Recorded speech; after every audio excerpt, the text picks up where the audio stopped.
Hello everyone, this is my first actual video for YouTube as part of the Worldbuilder's Anvil podcast. I'm one of the co-hosts. My name is Jeffrey W. Ingram, and I'm here today. I wanted to do a quick companion video for podcast episode 213, which the link will be in the description below to a YouTube upload. It's an audio podcast. But one of the things I talked about on the show is I would show the software I use and why I talk a little bit about why I use it. And to go over quickly what we talked about in the show is the first thing you need to know is what type of map do you need. And I use Campaign Cartographer 2. And one of the great things with Campaign Cartographer 2 is, especially if you get different versions of it, you can actually go in and select some different types of maps. You can actually do character generations in there. This is designed to do cosmic maps, dioramas like 3D maps, dungeon maps, overland maps, perspectives, which I believe is a 3D environment as well. And a lot of the software is new. I've really only used Campaign Cartographer to this date to do overland maps. And this is an old one I did, I think, all the way back in Campaign Cartographer or maybe Campaign Cartographer 2.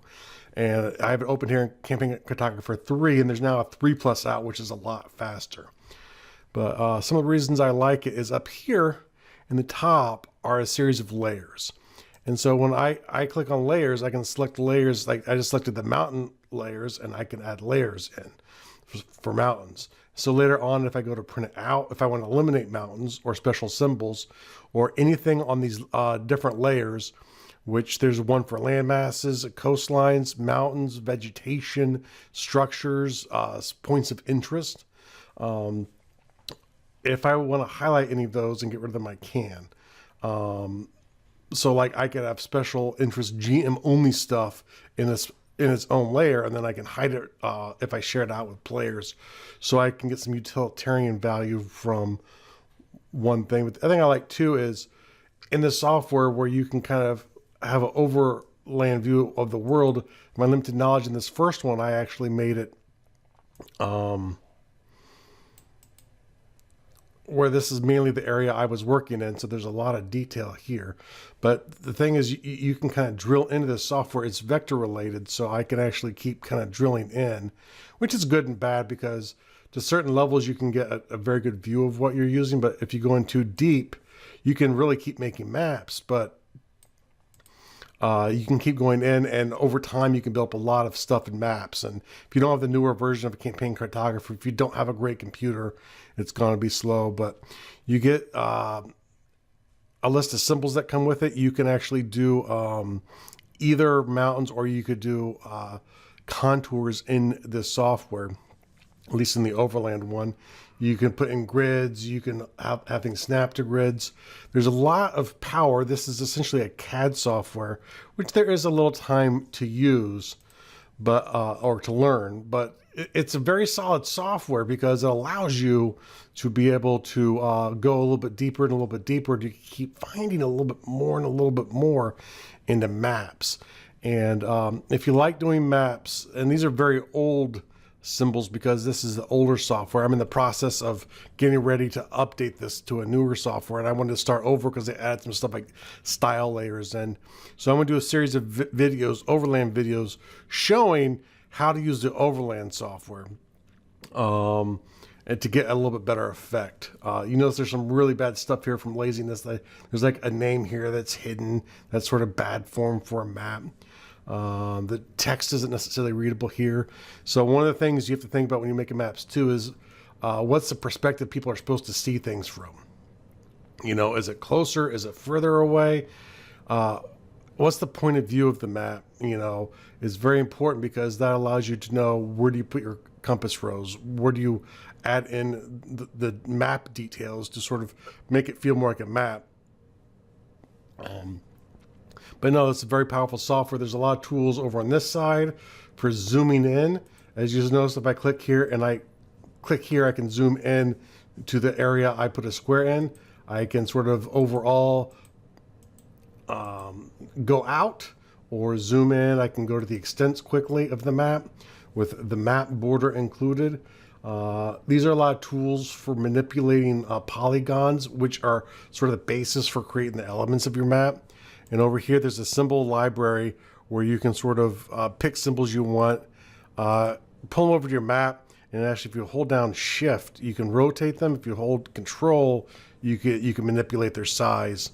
Some other things I like too is one of the questions people always have is how long does it take? Well, if I think a horse can travel 10 miles a day, under the circumstances, I can actually do a straight line distance to estimate if they're going from here to here. Well, that would be 916 days if they can only move 10 miles an hour or 10 miles a day. So it's a very powerful map. It allows you to do a lot of things. You can actually add in many different libraries. There are some free ones out there as well from people who are really good at making maps. But it's a very powerful software. I'll put an affiliate link below if you guys are actually interested. I appreciate you use it. And over time, I'm going to actually probably go over all of this stuff, but to give you some examples of more completed stuff here, like this would be a sample, sort of a generic character generator that you can do in the character generating part of the software. This is a solar system. I was just screwing around with the solar system.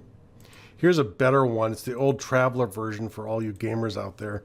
Sort of inner solar system, outer solar system, and or overall solar system and outer solar system, just to give you an idea of how things really lay out in the solar system. And some other neat maps. Here is a dungeon map, a little dungeon right there. So there will be some probably cuts in, I probably won't put cuts here. A different way of doing worlds. That's one of the things is you have a lot of flexibility. So this is designed, you could play a hex-based game. You can create maps for that very easily in the software. There's a lot you can do very quickly. Make starships.